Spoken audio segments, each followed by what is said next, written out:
जेब खाली हो फिर भी मना करते नहीं देखा, मैंने पापा से अमीर इंसान नहीं देखा। ये कहानी है एक मूर्तिकार की। एक गांव में एक मूर्तिकार रहा करता था जो कि बहुत ही खूबसूरत मूर्तियां बनाया करता था और वो उन मूर्तियों से अच्छे खासे पैसे भी कमा लिया करता था। एक दिन उसकी खुशी दुगनी हो गई जब उसके घर में बेटा हुआ।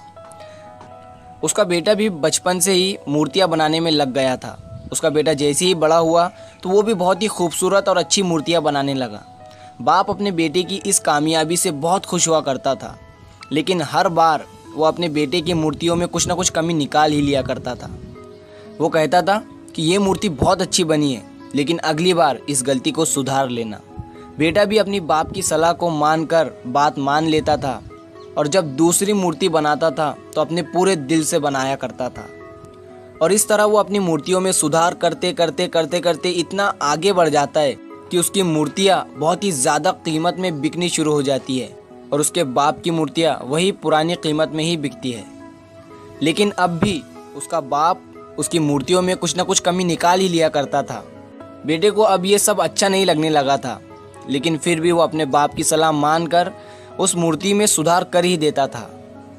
लेकिन एक दिन उसके बेटे के सब्र ने इम्तिहान दे ही दिया और उसने अपने बाप से कहा कि आप तो ऐसा कहते हैं कि जैसे कि आप बहुत ही बड़े मूर्तिकार हैं, और अगर आप बहुत बड़े मूर्तिकार होते तो आपकी मूर्तियाँ मेरी मूर्तियों से कम कीमत में नहीं बिकती। बाप ये सुनकर खामोश हो गया और अब से उसने अपने बेटे को सलाह देना बंद कर दिया। कुछ दिन तो बेटा खुश रहा, लेकिन कुछ दिनों के बाद ही उसने ये नोटिस किया कि लोग अब मेरी मूर्तियों को ज़्यादा पसंद नहीं कर रहे हैं और मेरी मूर्तियाँ पहले से कम दाम में बिक रही है। थोड़ी देर तक बेटा बहुत परेशान हुआ, लेकिन फिर उसने ये समस्या अपने बाप को बोली, अपने बाप को बताई। बाप ने बेटे को बहुत ही शांति से सुना, मानो जैसे उसे पता था कि पहले ये सब होने वाला है।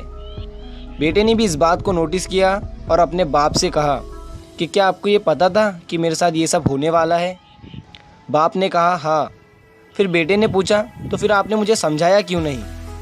बाप ने कहा कि तुम समझना नहीं चाहते थे और मैं भी पहले इस हालात से टकरा चुका हूँ। तो बेटे ने कहा कि अब मुझे क्या करना चाहिए?